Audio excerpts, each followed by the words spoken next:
Donc, bonjour, je m'appelle Pierre Métivier et je vais vous parler d'objets connectés et de commerce connecté. Alors, comme je suis un peu vieille école, j'aime bien avoir un agenda. Avant ça, pourquoi je vous parle d'objets connectés? Qu'est-ce qui me rend capable de parler d'objets connectés? Voilà, j'ai un blog depuis 6 ans qui s'appelle Avec ou sans contact, qui parle d'Internet des objets. On verra que ça fait 20 ans que ça existe, l'Internet des objets, les objets connectés.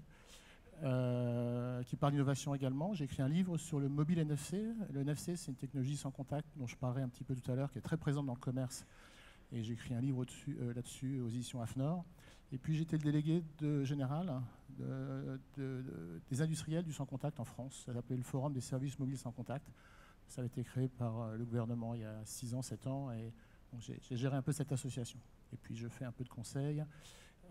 Sur ces sujets-là, donc j'aide des entreprises à intégrer les technologies sans contact, les technologies d'Internet des objets dans leur politique d'innovation et de nouveaux produits. Enough said about me. Ah si, un petit mot quand même. Mon titre là, j'ai mis @Pierre Métivier. Moi, je suis très Twitter. Donc si vous avez l'occasion de tweeter, vous avez le hashtag. C'est toujours bien pour partager avec les gens qui ne sont pas dans la salle ce qui se passe.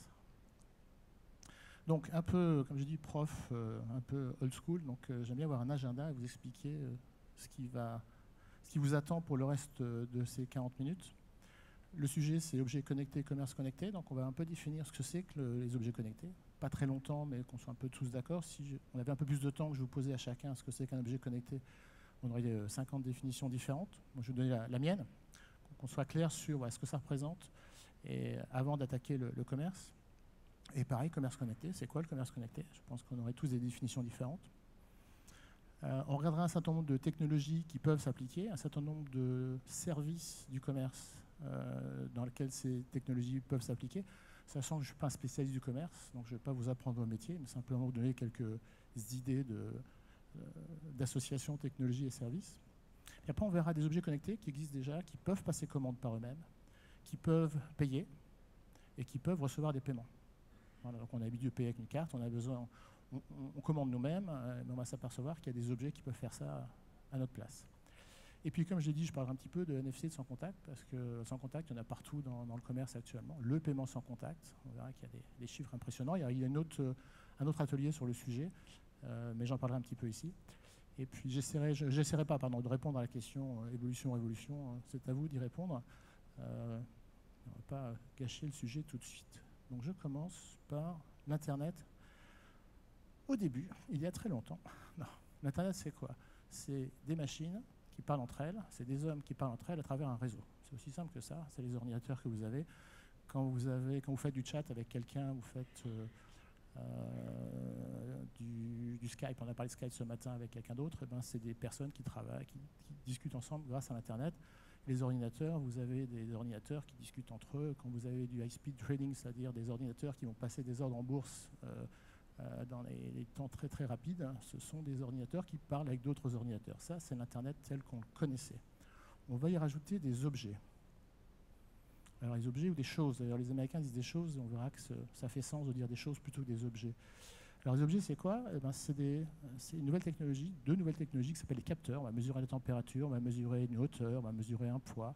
Et cette information, on va la numériser. Et donc on va pouvoir interroger des objets qui vont donner de la température et faire des choses. Donc l'ordinateur va pouvoir parler avec des objets à travers ces capteurs. Les actionneurs, c'est ce qui fait des choses avec les données. Alors, je prends toujours le même exemple, mais il est simple. Vous avez une alarme incendie avec un capteur de température.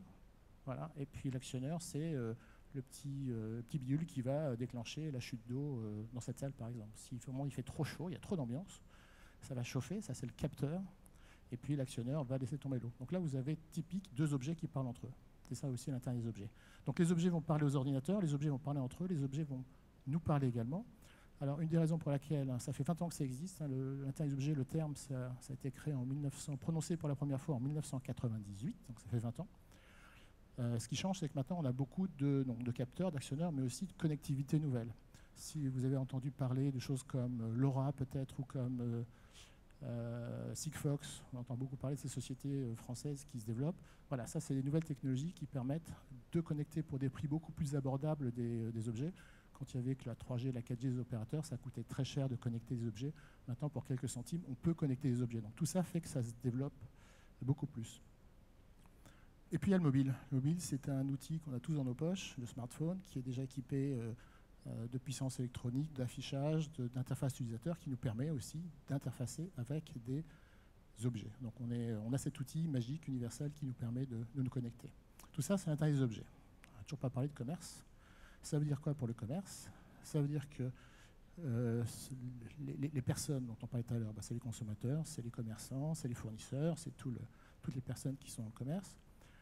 Les ordinateurs, c'est les services d'information, c'est les logiciels qui gèrent la caisse, qui gèrent le paiement, l'encaissement. Et puis vous avez les objets qui sont aussi bien les produits eux-mêmes, c'est peut-être le premier objet, mais vous avez les rayons qui vont pouvoir aussi communiquer. Vous avez les stocks, vous avez les magasins, vous avez des objets connectés spécialisés qu'on va voir. D'accord? Ça, c'est ce que je voulais montrer vraiment, comment on passe de l'Internet à l'Internet des objets en 20 ans. Alors, dans l'esprit du grand public, l'Internet des objets, c'est un peu les images qui sont là. C'est-à-dire que dans la presse, on va voir une brosse à dents électrique, on va voir une fourchette qui vous apprend à manger, parce que vous ne saviez pas manger avant. Vous allez voir des montres connectées.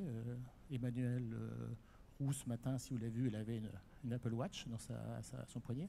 Vous avez des balances connectées, des voitures, vous avez le pot de fleurs, c'est un pot de fleurs qui mesure la quantité d'humidité qu'il y a dans un pot de fleurs et qui vous dit quand arroser. Donc c'est un objet connecté comme un autre. Et puis vous avez même des couches culottes qui tweetent quand la couche est mouillée. C'est un objet connecté très grand public. Mais ce n'est pas que ça, les objets connectés, c'est aussi ça. C'est-à-dire que c'est pour ça que le mot chose est important. On peut connecter un volcan pour savoir quand est-ce qu'il va se déclencher, quand est-ce qu'on est capable maintenant avec des capteurs, en les mettant sur le volcan, en les lâchant de l'hélicoptère, de savoir à mesurer les vibrations et savoir quand le volcan va se réveiller. Le principe du pot de fleurs tout à l'heure, vous le mettez dans un champ en Afrique, en France. Il y a des sociétés comme Winat à Lille d'ailleurs, c'est une boîte lilloise qui fait ça, qui vont permettre de faire de l'agriculture raisonnée avec les bonnes quantités d'eau. C'est le même principe que l'objet de tout à l'heure, mais c'est sur un champ. Les ponts sont connectés, la santé, l'écologie, voilà, c'est ces petits exemples. Donc c'est aussi ça, c'est un état des objets industriels et plus sociétal que l'Internet des objets un peu gadget que je vous ai présenté juste avant. Et on n'a toujours pas parlé de commerce. Là, vous avez d'autres, je le dis souvent dans les conférences, les gens ne savent pas, le premier utilisateur d'objets connectés au monde, c'est l'armée américaine, et de loin. L'armée française s'en sert beaucoup, donc ils suivent leurs hommes, leurs produits, leurs hélicoptères, leurs chars, tout ça. Comme on voyait dans les films américains, des petits bateaux qui se déplaçaient sur une vitre dans les films de guerre. Maintenant, ça se fait par objets connectés avec différentes technologies dans lesquelles je ne rentrerai pas. Pareil, Airbus, c'est le deuxième ou troisième utilisateur de tag RFID, d'objets connectés. Un A350, chaque pièce de l'A350 est un objet connecté. On est capable de savoir quels sont les travaux qui ont été effectués sur cette pièce, quand est-ce qu'elle doit être remplacée, voilà, quel voyage elle a fait. C'est très très impressionnant. C'est un carnet de bord en temps réel de l'avion. Et donc ça, c'est des machines qui sont déjà connectées. Alors, toujours si vous écoutez la presse, vous allez croire que j'aime pas la presse, mais c'est un petit peu ça quand même des fois. On raconte des fois n'importe quoi. Vous voyez des chiffres comme cela. En 2020, c'est-à-dire dans 4 ans, pardon, entre 20, 21 milliards et 1500 milliards d'objets connectés. Qui croire? En fait, ça n'a pas d'importance. Ce que je veux dire par là, c'est qu'il y en aura beaucoup, ça c'est clair. Il y en a déjà beaucoup. Je dis, l'armée américaine, c'est des centaines de millions. Est-ce qu'on donne dans ces chiffres le téléphone, les cartes de crédit? Carte de crédit que vous avez dans la poche, c'est un ordinateur. Hein. Il y a de la mémoire, il y a un microprocesseur, il y a des logiciels capables de chiffrer vos données, de donner des autorisations. Ce sont déjà des objets connectés. Voilà. Est-ce qu'on les met dedans? Bon, on ne sait jamais trop ces chiffres, mais il est clair qu'il y aura beaucoup d'objets connectés. Très rapidement là-dessus, les objets, on peut les classifier sous différents termes. Là, ça va de sourd à, si je me souviens bien, c'est écrit tout petit. De sourd à participatif. Voilà. Les objets sourds, c'est ceux qui ne seront jamais connectés du tout. Une feuille, un caillou, ça sera a priori jamais connecté. Mais un arbre, ça se connecte. Les arbres de la ville de Paris, les arbres de la ville de Bordeaux sont déjà connectés. On est capable de savoir quels sont les traitements sanitaires. On approche un terminal de l'arbre et on sait qu'à telle date, il y a eu tel traitement sanitaire, phytosanitaire sur cet arbre. Ils sont déjà connectés. Voilà. Et donc, je ne veux pas rentrer dans tous les détails, mais entre la voiture Google qui est connectée de partout avec des puissances absolument incroyables et puis l'arbre, il y a toute une série différente d'objets. sourd, bavard, participatif, identifié, connecté, commutatif, smart. Les gens confondent souvent connecté et intelligent. Intelligent, enfin, il y a très très peu d'objets intelligents, je pense pas qu'il n'y en a même pas. Mais c'est un objet capable de prendre une décision par rapport aux informations qu'il reçoit. Un objet connecté, c'est un objet qui va restituer une information qu'il a reçue, mais il ne va pas faire plus que ça. Donc, objet connecté, objet intelligent, beaucoup de variations, nombreuses définitions. Alors, dans le commerce connecté, donc, de nouveau, je ne suis pas un grand spécialiste, donc je ne vais pas vous apprendre ce que c'est votre métier. Il y a des chiffres qu'on oublie souvent. Donc on parle toujours de commerce de proximité, surtout en ligne. Pareil, la presse en ligne, on parle que d'en ligne, on parle d'Amazon, d'Alibé, tous ces grands produits. Ça ne représente que 10 à 15, voire 20% du marché. C'est toujours 80% de commerce de proximité. La meilleure preuve, c'est que des gens comme eBay, comme Amazon, arrivent dans le commerce physique, dans le commerce de proximité.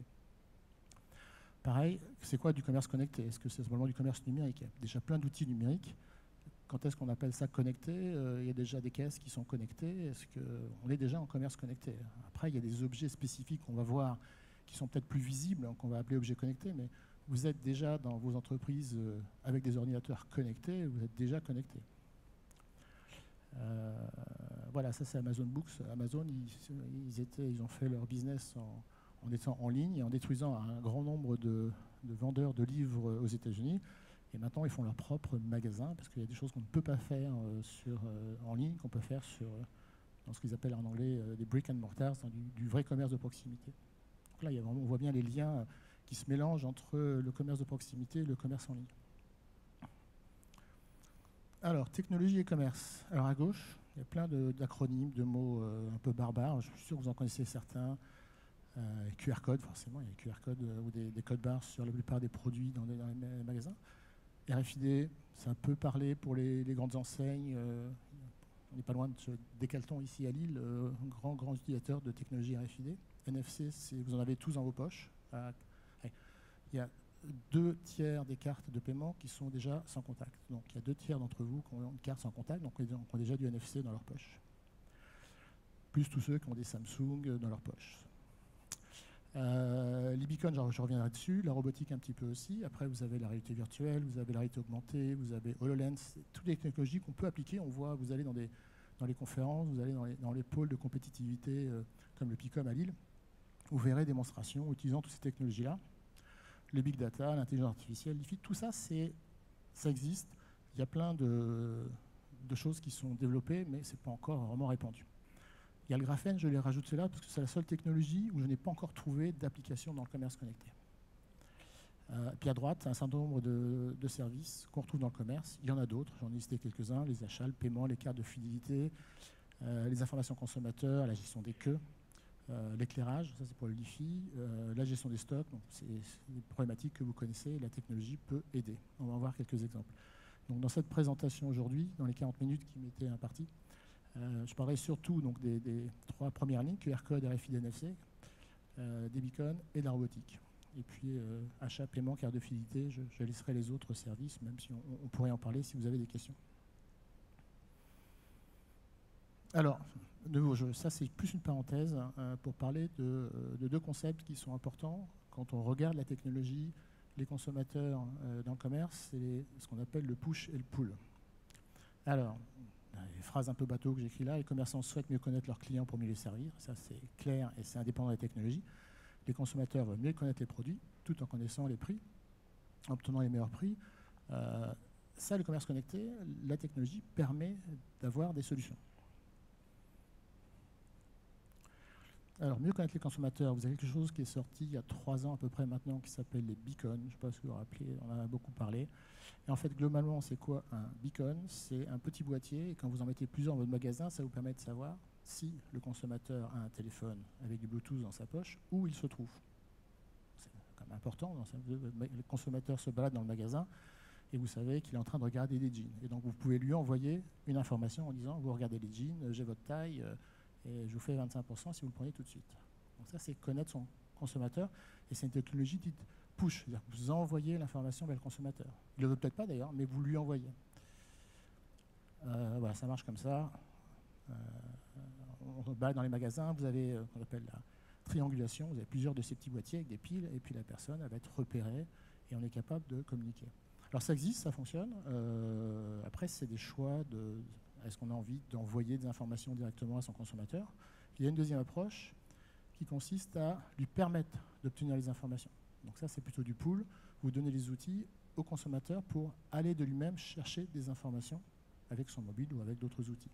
Voilà. Par exemple, les étiquettes électroniques de gondoles, et je reviendrai sur ce sujet-là. Avec son téléphone, il va pouvoir aller chercher l'information sur est-ce que ce produit est allergène, est-ce que je peux avoir une réduction, où est-ce qu'il a été fabriqué, et c'est de lui-même qu'il va pouvoir aller chercher l'information. Voilà, on va passer aux objets connectés qui passent commande. Alors je vais assez vite parce que j'avais prévu 60 slides et je sais qu'on est un peu déjà en retard, mais là, des objets spécifiques pour le commerce. Qui connaît Amazon Dash? Qui a entendu parler d'Amazon Dash parmi vous? Bien un quand même, je ne vois pas très bien, mais je ne vois aucune main levée. Bon. Alors Amazon Dash, c'est intéressant comme... il y a deux produits chez Amazon Dash. Il y a en bas, c'est un petit lecteur de QR code et de code barre que Amazon vous envoie. Et alors, je crois qu'il y a un prix au départ, mais qui sera enlevé de votre commande. Et pour passer commande sur Amazon, plutôt que d'aller taper « je veux une bouteille de rosé et puis de baguette », vous allez, baguette un exemple, vous allez scanner le produit, la marque de lessive, vous-même. Et ça envoie la référence sur votre commande Amazon. Donc ça, c'est directement, vous êtes chez vous et vous regardez les produits, la boîte est vide, vous scannez et vous l'envoyez. Et l'étape d'après, c'est les Amazon Dash Button. Donc c'est disponible aux États-Unis et depuis un mois en Angleterre.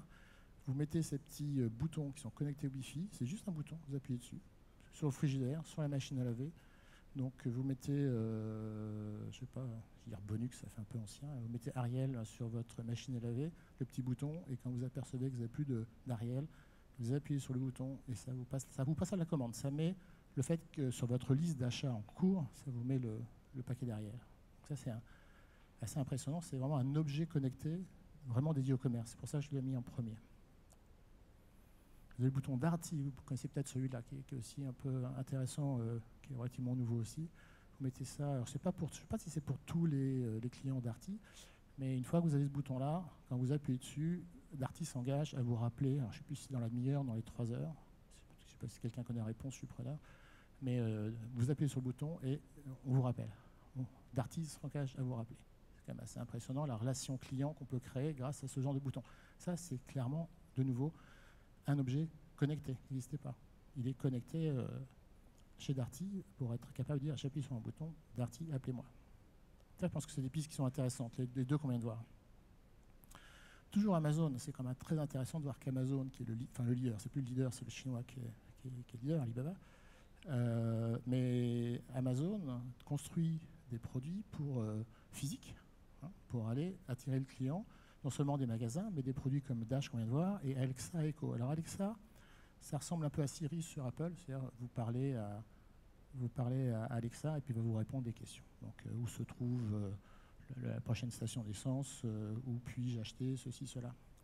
Mais Echo, c'est une boîte que vous achetez aussi, que vous mettez dans votre salon, et qui va, avec des micros, et qui va comprendre. C'est-à-dire que vous pouvez dire, vous êtes dans votre salon, vous êtes en cuisine, et vous dites, Alexa, j'ai plus de pizza, j'aurais commandé une pizza. Et je ne dis pas par hasard pizza, parce qu'ils travaillent déjà avec Pizza Domino aux États-Unis. Et donc, en étant assis dans votre salon, vous prononcez « je veux une pizza », et Alexa, qui va comprendre, l'écho, c'est la machine qui va interpréter, qui va entendre ce que vous dites, et Alexa va envoyer ça de nouveau, il va vous passer la commande, en étant assis sur votre salon. Donc, on est vraiment encore avec un objet connecté spécifique, qui ne fait pas que commander des pizzas, il va commander aussi votre domotique dans votre maison, il fait plein de choses, mais c'est quand même un outil qui a été créé pour Amazon, également pour commander des produits directement de chez eux. Alors ça, c'est quand on a commencé, il y a 20 ans, quand on parlait d'Internet des objets, on parlait déjà, c'est le premier, le frigidaire automatique, qui allait commander, qui était capable de voir qu'il avait manqué du lait dans le frigidaire, et puis il allait le commander lui-même, le réfrigérateur, pardon. Et on n'en est pas loin, alors c'est pas exactement celui-là, le dernier Samsung qui est sorti, vous avez 6 caméras qui vous permettent de voir à l'intérieur sans ouvrir les portes, un intérêt que je trouve un peu limité, mais il y a surtout cet écran sur le côté qui vous permet de commander ce que vous voulez. Donc il est connecté Wi-Fi, et je n'ai pas de vidéo, j'aurais pu te mettre une vidéo, mais vous avez sur l'écran, sur la partie donc, droite, un écran avec les produits, vous les commandez, ils ont des accords avec des distributeurs, et puis à la fin, vous passez votre liste de courses, vous appuyez OK, et le réfrigérateur Samsung va payer. Vous avez mis déjà cette information. Donc là, vous n'allez plus en magasin, vous n'êtes plus devant votre PC. Vous faites la même chose un peu comme une commande Drive sur Internet ou sur un mobile, mais là, vous le faites de votre frigidaire. Voilà. Donc un objet de nouveau plus gros, mais connecté. Alors ça, c'est plutôt un gadget, mais c'est une expérience intéressante. C'est Domino Pizza, de nouveau, qui offre, et c'est tout récent, des tatouages qu'on va mettre sur son bras, et on peut commander une pizza avec son mobile, en posant son mobile sur son tatouage. Là, vous avez le bras de quelqu'un. Si vous regardez bien, vous voyez un bout de QR code, puis vous voyez aussi les petits cercles, là, c'est un tag NFC. Donc, soit vous flashez le QR code, soit si vous avez un téléphone donc NFC, type Samsung, type Android, vous posez votre téléphone et automatiquement, ça va commander votre pizza. Voilà. C'est plus un gadget, mais c'est comme intéressant. C'est plus pour expérimenter. Qu'est-ce que ça veut dire? Est-ce qu'il y a l'effet gadget, je l'ai la première fois, je vais le faire, mais est-ce qu'on va le réutiliser par la suite? C'est toujours à peu près la même approche. Et le robot, j'ai dit que je parlerai un petit peu des robots. Ça, c'est Pepper. Pepper, c'est un robot qui était français, Aldébaran, et qui est parti au Japon. Et il le pousse beaucoup. Entre autres, ils ont mis cette tablette qui permet d'interagir. Donc, Pepper, il vous parle, il vous entend, et puis il va vous donner quand il ne sait pas, quand c'est trop long, il va vous afficher la réponse sur son écran. Donc, il est utilisé, par exemple, pour passer commande. Donc, il va vous faire des suggestions. Qu'est-ce que vous voulez boire? Vous voulez quelque chose de sec, pas sec? Dans les restaurants, il va venir vous voir. Et puis, il ne va pas le servir. Il va simplement faire passer la commande. Il ne sait pas encore, il n'a pas des petits bras, il n'a pas un plateau pour servir, mais il va prendre la commande. Et puis, il va vous apporter aussi l'addition. Et après, votre téléphone, votre carte de crédit, vous payez directement sur la tablette de Pepper et vous payez. Donc là, de nouveau, la robotique, elle sert d'accueil, de prise de commande, parce qu'on en est sur la prise de commande pour l'instant, et va vous permettre également de payer. Donc là, c'est encore un objet connecté un peu plus gros, plus dans les restaurants, je ne vois pas ça dans les maisons encore. Ça, c'est un écran. Il y a beaucoup d'écrans dans cette présentation, parce que mine de rien, on fait passer beaucoup d'images et beaucoup d'informations par un écran. Alors la boîte, c'est une boîte qui est du Moyen-Orient, qui s'appelle Etisalat. J'ai vu ça sur une conférence. L'écran est gigantesque. Il doit faire 4 mètres sur 2. On voit par rapport à la personne qui passe commande. Et là, avec votre doigt, vous passez les commandes, vous faites tourner les rouleaux, là, et puis vous commandez du lait, vous en prenez 2 bouteilles. Et à la fin, vous payez avec votre carte de crédit, votre téléphone, sur un petit boîtier qui est à côté. Ça, c'est pour un magasin. Il y en a d'autres. Ça, c'est chez Spar. Alors, c'est des écrans qu'on va voir plusieurs fois. Vous avez un qui est là-haut, j'en ai vu un équivalent. C'est les écrans d'une boîte qui s'appelle Think & Go NFC, qui a été rachetée par un Ingenico il n'y a pas longtemps. Et intégré à ces écrans, il y a des terminaux de paiement électronique. Et donc, on peut faire des tas de choses, et on reviendra là-dessus. Mais cet écran-là, il y a un seul écran qui est beaucoup plus petit que le précédent, et vous passez commande un peu comme un drive. Si vous allez où vos enfants vont chez McDo ou beaucoup de ces restaurants rapides, on peut commander tous les produits sur un écran directement, et puis après, une fois qu'on l'a commandé, on paye, et on va les chercher à la caisse sans faire la queue.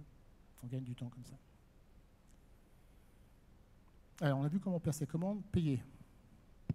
Alors, payer, alors ça, c'est pas vraiment de l'intérieur des objets. C'est pas de l'objet connecté, mais j'aime bien parler de Starbucks, l'application Starbucks, qui marche aux États-Unis, et qui permet, qui est l'application, le wallet, comme on dit, donc l'application de paiement mobile la plus utilisée au monde. Et c'est pas du NFC, c'est pas de la technologie super sophistiquée, c'est du QR code.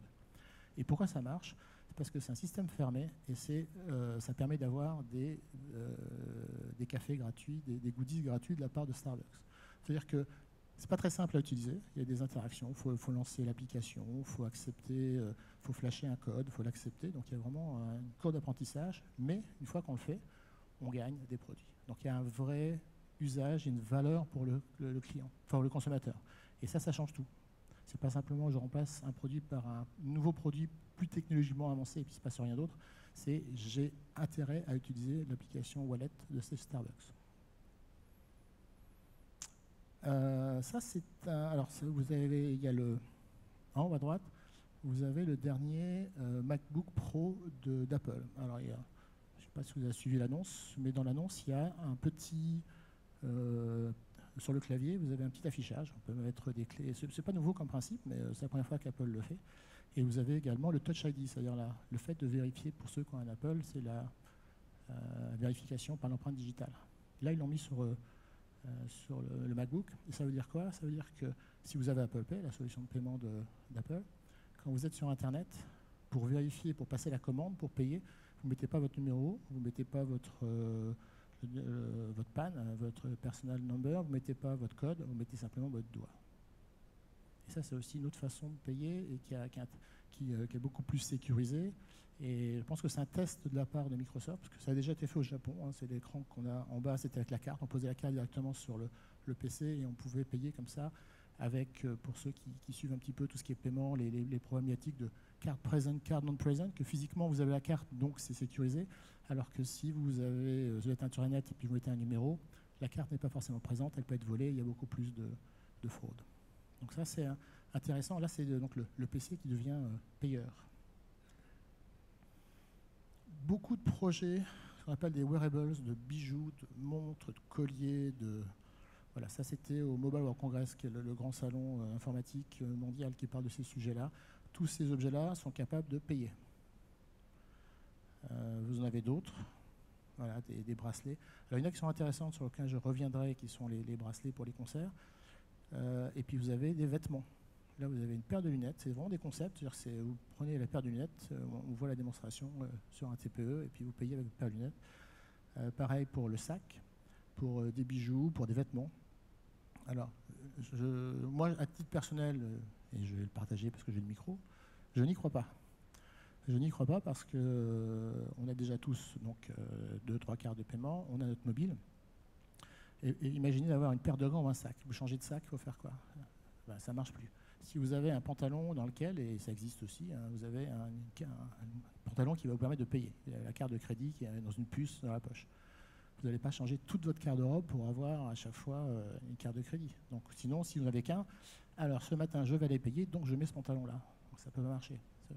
L'outil universel pour payer, hors la carte, c'est le mobile. On l'a toujours avec soi. Alors, on peut avoir un bracelet.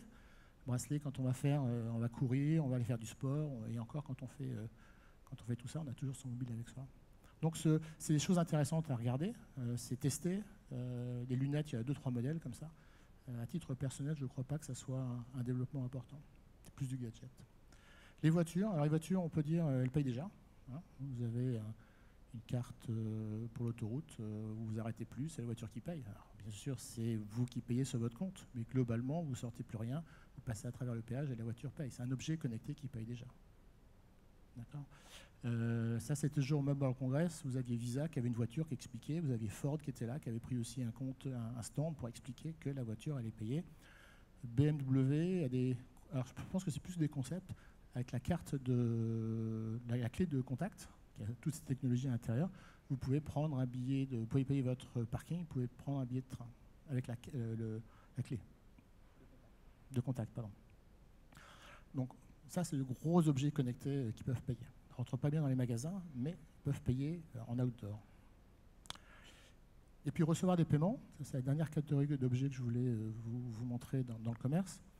Vous connaissez les TPE, hein, ça c'est chaque fois que vous allez dans un petit commerce, j'imagine que dans vos entreprises, vous avez, pour ceux qui ont des vitrines, qui ont des magasins, vous avez déjà des TPE, des terminaux de paiement électronique. Mais il y a d'autres solutions, il y a les automates qui se développent beaucoup. Hein.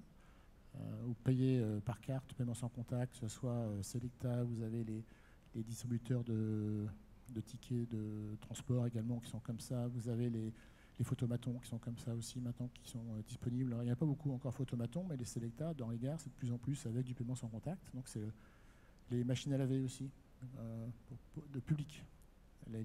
Comment ça s'appelle? Les lavomatiques ou c'est des applications où la machine, où l'objet, machine à laver, va accepter un paiement. Vitrine. Je vais parler un petit peu de dons, mais ça c'est une vitrine en Angleterre dans laquelle ils avaient mis donc un terminal de paiement derrière la vitrine. Et pour donner 2 € pour la lutte contre le cancer, vous passez dans la vitrine, vous voyez, posez votre carte sans contact sur la vitrine et vous payez vos 2 €, vous passez à la suite. C'est très vite. Et là c'est la vitrine elle-même, qui sert de moyen d'acceptance de paiement. Les écrans connectés, alors il y a plein de modèles, avec 4, 6, 8. L'avantage que ça a, l'écran, c'est que vous pouvez raconter une histoire. Et vous pouvez remercier les gens. Sur l'application qu'on voit là, la vidéo, ça serait mieux. Sur la Ligue contre le cancer, de nouveau, Une fois qu'on avait donné 2 euros en posant sa carte sur l'écran, il y avait une dame qui faisait un grand sourire et qui vous remerciait, en vous regardant, puisque l'écran est devant vous. Et c'est vrai que c'est une façon de communiquer qui est très très différente. Et vous pouvez même connecter ces petits objets, ces nouveaux TPE très très petits, sur un chien, par exemple. Ça, c'est de nouveau du don, et c'est en Angleterre, c'est la Blue Cross, qui font des campagnes comme ça de dons, avec le chien qui se promène, qui va vous voir, vous le caressez, et puis vous pouvez payer le chien directement. Est-ce que le chien est un objet? Ça, c'est une question philosophe que je vous laisse. La guitare, ça c'est un pareil, donné pour un guitariste, c'était un concept, ça n'a jamais été développé, mais le joueur de guitare il a été testé comme ça, il jouait à Londres dans la rue et les gens pouvaient poser la carte, plutôt que de donner une pièce qu'ils n'avaient pas forcément, poser la carte et ça faisait 2 euros, c'était indiqué, hein, ils ne vous prennent pas plus, sans code, sans rien, ça va très vite. Là, vous avez aussi une boîte qui s'appelle EO qui vient de développer cette borne dans laquelle vous pouvez, vous l'avez à Chantilly, vous l'avez dans pas mal de musées maintenant, au Mont-Saint-Michel, dans lequel vous pouvez donner directement en posant votre carte sur cette grande borne. Donc vous ne voyez plus le TPE, vous ne voyez plus tout ça, c'est plus de l'information sur le Mont-Saint-Michel. Là, c'est Auvers-sur-Oise, l'église qui a peinte Van Gogh. Et si vous voulez soutenir, vous posez la carte, et votre carte de crédit, vous passez à la suite. Donc c'est plein de façons nouvelles de payer, plein d'outils différents, nouveaux, qui vous permettent de payer. Voilà, j'ai dit que je parlerai un petit peu d'NFC parce que c'est mon sujet et que la moitié, voire les 2 tiers des technologies ou de ce que je vous ai montré juste avant, c'est permis par le NFC. NFC, c'est une technologie où 2 objets peuvent échanger des données électroniques qui a alors, très courte distance, ce qui est bien pour la sécurité.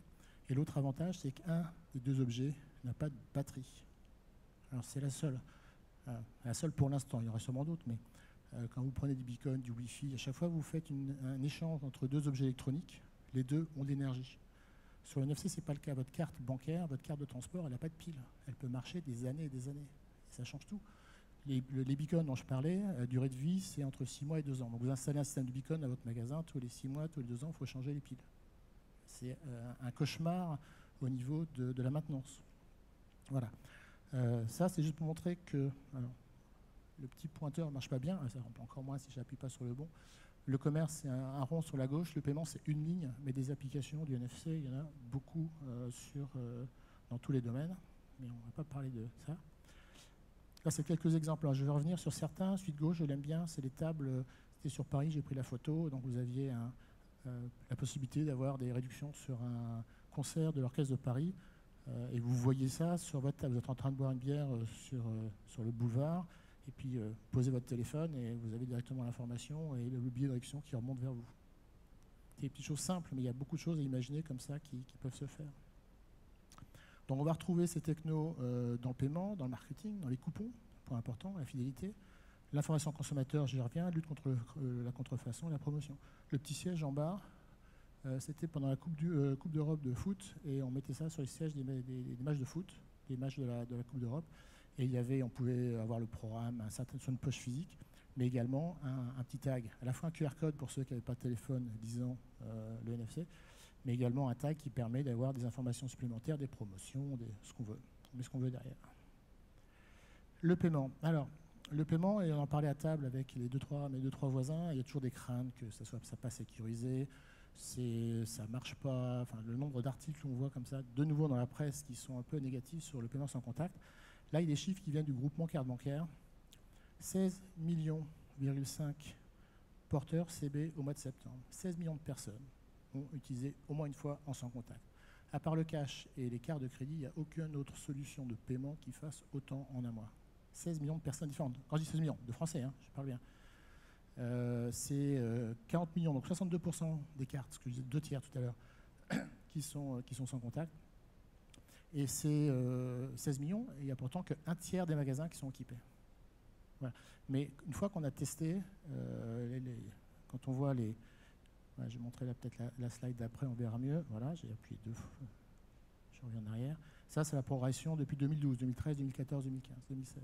Donc si j'ai un seul conseil, et je ne suis pas payé par les banques ou quoi que ce soit, mais si vous n'avez pas encore le sans contact dans vos magasins, c'est relativement important de l'avoir parce qu'il y a vraiment un usage, on gagne beaucoup de temps. Il y avait une personne, je ne sais pas si elle est là, qui nous parlait de sa boulangerie, de sa boulangère, qui disait que quand il y a vraiment le rush, elle poussait les gens à utiliser sans contact parce qu'entre chercher les 2 euros de monnaie ou ou les 15 centimes pour un croissant, et mettre sa carte. Voilà, sa carte, on ne se pose pas de questions, on pose la carte, on ne cherche pas la monnaie, on passe à la suite, et ça fait gagner beaucoup de temps. C'est pour ça que des chaînes de restauration rapide, que beaucoup l'ont adopté. Autre slide que je voulais montrer sur ce sujet-là, c'était oui, où on trouve ces paiements sans contact. Ça permet de savoir où les gens l'utilisent. Le numéro 1, c'est épicerie supermarché. Enfin, c'est les gens qui, à midi, vont aller commander, ils n'ont pas de cantine, et ils vont chercher un plat, un surgelé, une salade directement sur le petit supermarché local. Restauration rapide. Après, on a les restaurants, les boulangeries. La boulangerie, c'est un peu comme épicerie supermarché, c'est le même principe. Les cafés. Les hyper, c'est un peu plus rare parce que c'est rare qu'on aille dans un hyper juste pour moins de 20 euros. Il y a toujours cette limite de 20 euros, sauf Apple Pay, mais je ne vais pas rentrer dans trop de détails. Les librairies, les tabacs, enfin les achats de chaque jour, les salons de coiffeurs. Mais c'est quand même intéressant de voir comment ça s'est développé aussi rapidement. Enfin, aussi rapidement. Il y a eu 4 ans avant que ça, entre le lancement des premiers produits, et puis il y a 6 mois, et puis depuis 6 mois, ça explose vraiment au niveau d'usage. Et quand je parlais, un petit détail que je vais rajouter, le chiffre là de 572 millions d'euros en France en septembre, en Angleterre, c'est 4 fois plus. Ils en sont à 2 milliards de livres sterling là-bas, en sans contact. Ils sont pour plein de raisons. Nous, on a peur. Et l'autre chose, ils ont développé une façon de payer le métro. Je ne sais pas si vous avez été à Londres récemment, mais quand vous prenez les transports communs à Londres, en France, on a toujours besoin d'acheter son ticket. Je ne parle pas des abonnés, hein, je parle des occasionnels. Là-bas, vous posez votre carte bancaire sans contact à l'entrée sur le valideur de la RATP. Vous le posez de la RATP londonienne, donc de TfL, Transport for London, et vous faites la même chose en sortant. Et là, vous avez payé. C'est-à-dire que le touriste japonais, le touriste allemand qui ne parle pas anglais et qui arrive, il n'a pas besoin de faire la queue pour acheter un ticket sur une machine qu'il ne comprend pas, et puis c'est pas le même tarif entre de partir de tel endroit à tel endroit, puis je vais plus loin, c'est plus ou moins cher, c'est compliqué.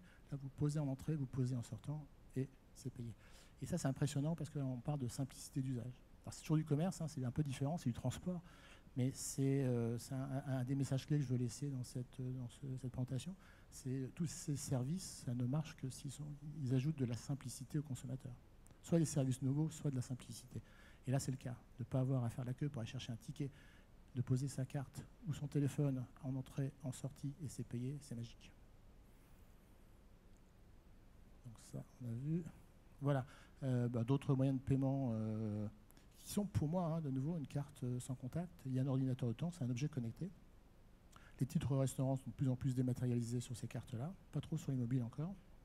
Alors mobile, ça ne marche pas si bien. C'était un peu mon boulot pendant 3 ans au forum. Ça prend plus de temps. La raison principale, d'abord, c'est plus complexe à mettre en place. Ensuite, je dis les raisons principales.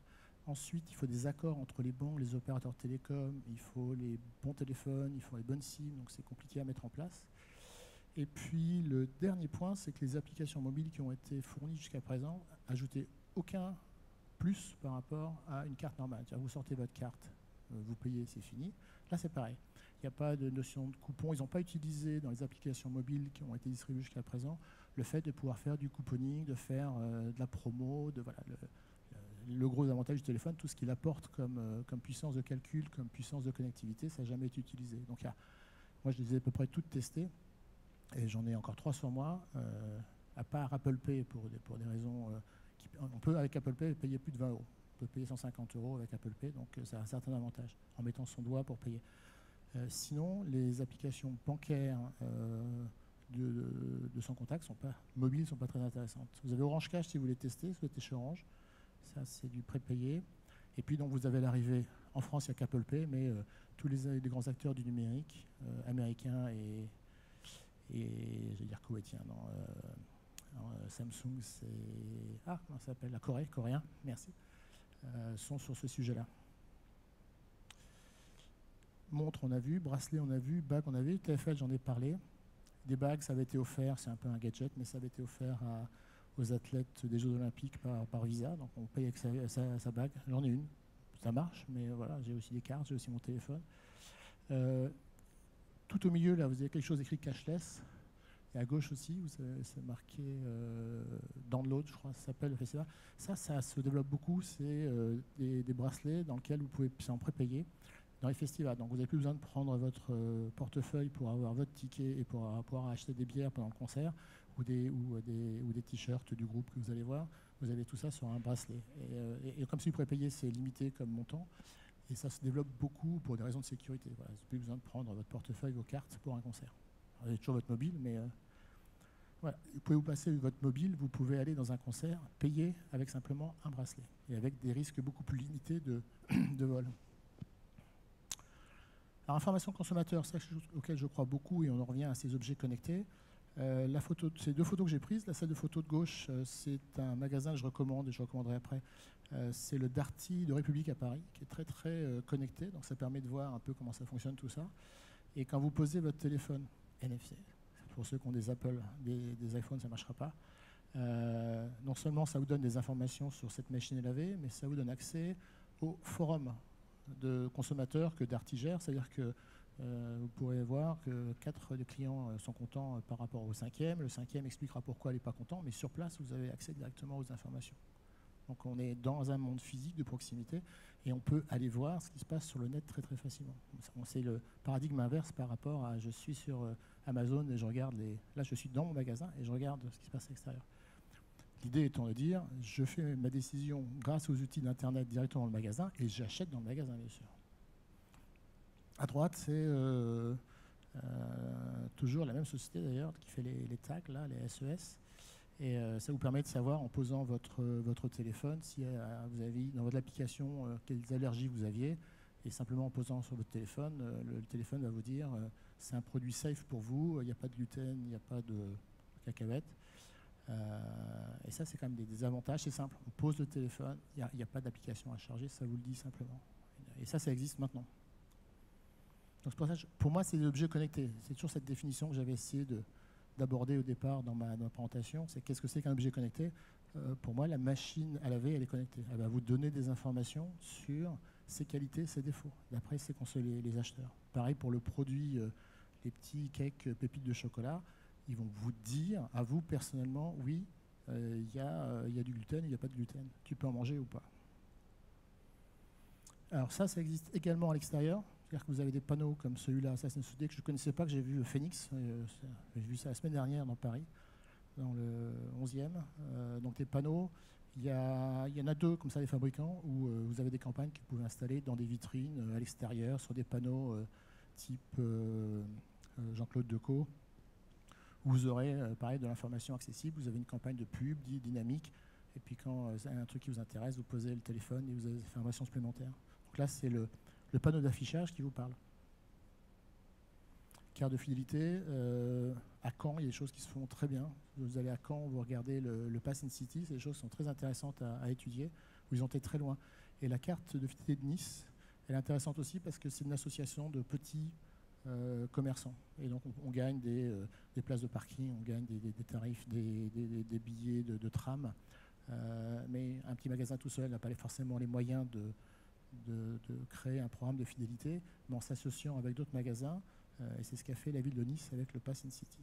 C'est pas le Pass in City, c'est la carte magique à Nice. Les coupons, j'en ai parlé, donc directement à travers un écran. La contrefaçon, la lutte contre la façon, ça aussi c'est dans les magasins, être sûr que le produit que vous achetez c'est un bon produit. Les consommateurs de plus en plus vont être conscients de ça et vont pouvoir vérifier que la bouteille qu'est-ce qu'on va pouvoir prendre comme bouteille de Pétrus 1945, j'ai aucune décision de bonne année, c'est une vraie. Au prix où vous allez la payer, vous voulez savoir si c'est une vraie ou pas. Et ces technologies permettent d'assurer que le produit que vous achetez, c'est un vrai Pétrus. C'est un marché qui se développe beaucoup, et particulièrement en Chine, parce qu'il y a beaucoup de produits frelatés vin en Chine. Gros marché là-bas. Packaging. Un exemple de packaging de promotion, je ne vais pas tous les citer pour des raisons de temps. J'ai aucune idée de l'heure qu'il est, si je suis en retard ou pas d'ailleurs, si je n'ai pas de montre là. À droite, les petits paquets, 15h55. Ah oui, je suis bien en retard en plus. Les petites bouteilles sur la petite pastille bleue là, que vous ouvrez pour ouvrir la canette, il y a un tag NFC. Et vous avez gagné quelque chose quand vous l'ouvrez. C'est-à-dire que vous prenez votre canette, vous mettez votre téléphone, ça ne marche pas. Vous l'ouvrez, vous enlevez le liquide, vous remettez le téléphone, là ça marche. Vous gagnez un jeu, vous avez le droit où on demande de dire qu'est-ce que vous pensez du produit. Voilà, il y a c'est intéressant de dire que la même étiquette, posée suivant sa position sur la canette, va réagir de façon différente. Donc on peut imaginer plein de produits, plein de promotions autour de ces produits-là. Je crois que j'ai presque fini. La mode, bon, je ne vais pas... la mode, des chaussures, des bagues, il y a plein de choses à raconter sur ces choses-là. Les faux ongles, là, juste pour le plaisir, ils s'allument quand ils sont sur une source d'onde. Vous posez votre faux ongle sur un terminal de paiement électronique, sur un valideur, de RATP ou sur votre mobile NFC, ils vont briller, ils vont clignoter. Voilà. C'est pas réellement connecté, c'est un gadget, mais j'aime bien. Voilà, plus que 2 slides, celle-là est la conclusion.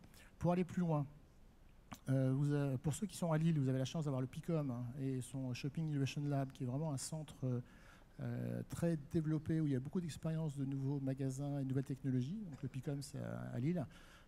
Vous avez aussi comme magasin le Decathlon Villeneuve d'Ascq, qui est superbe, que j'ai eu l'occasion de visiter, où il y a des choses à chaque fois qui sont différentes, qu'on ne voit pas ailleurs. Mercatel, c'est l'association des commerçants qui travaillent sur ce sujet-là. Vous avez 4 pôles, et je pense que la présentation sera partagée. Moi, je la partage avec les organisateurs.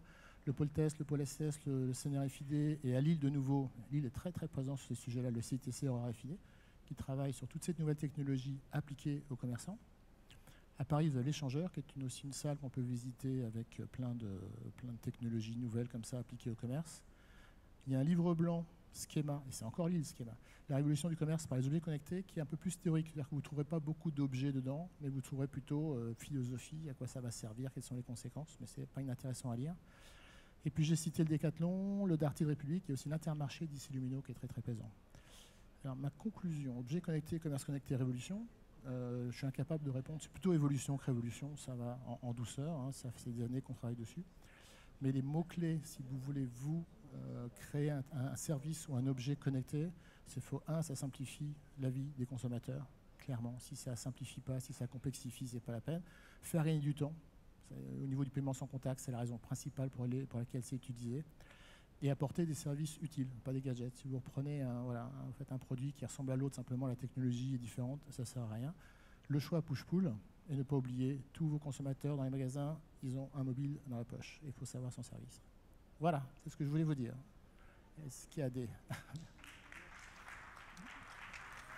Merci. Est-ce qu'il y a quand même 2-3 questions Je vous passe le micro, je peux monter sur le sujet. Sinon, après, je ne sais pas quels sont les horaires par rapport aux autres... conférences, puisque vous avez des conférences en parallèle, donc je pense que vous allez voir d'autres conférences. S'il n'y a pas de questions, moi je reste là quelques minutes avant la prochaine conférence. Non, une fois, 2 fois. Ah, il y a une question là-bas. Vous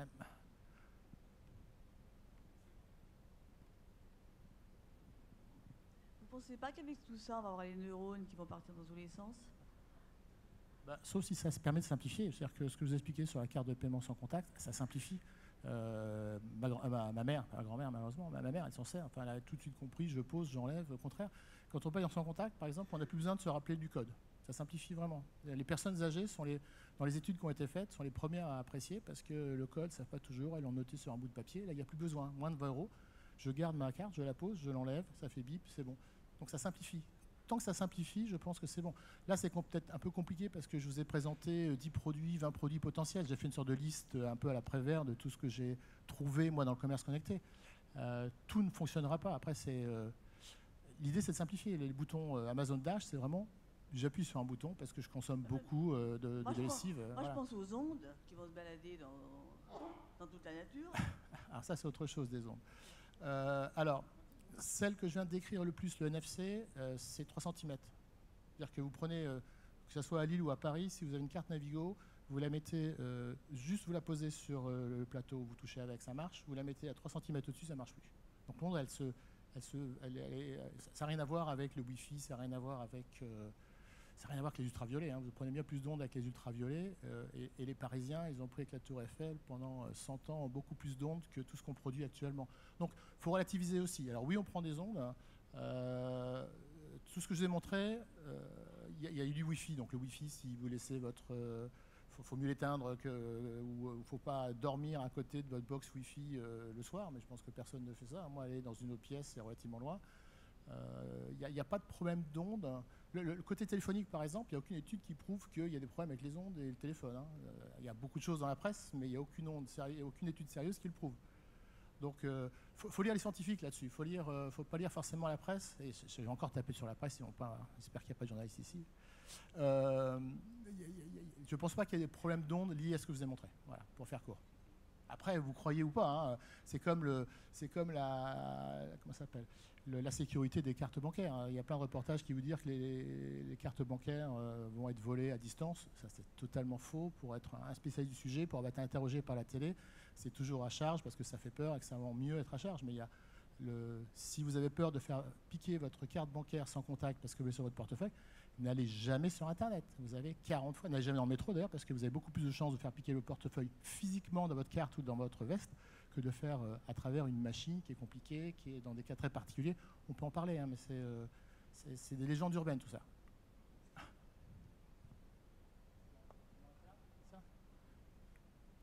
Merci Xavier.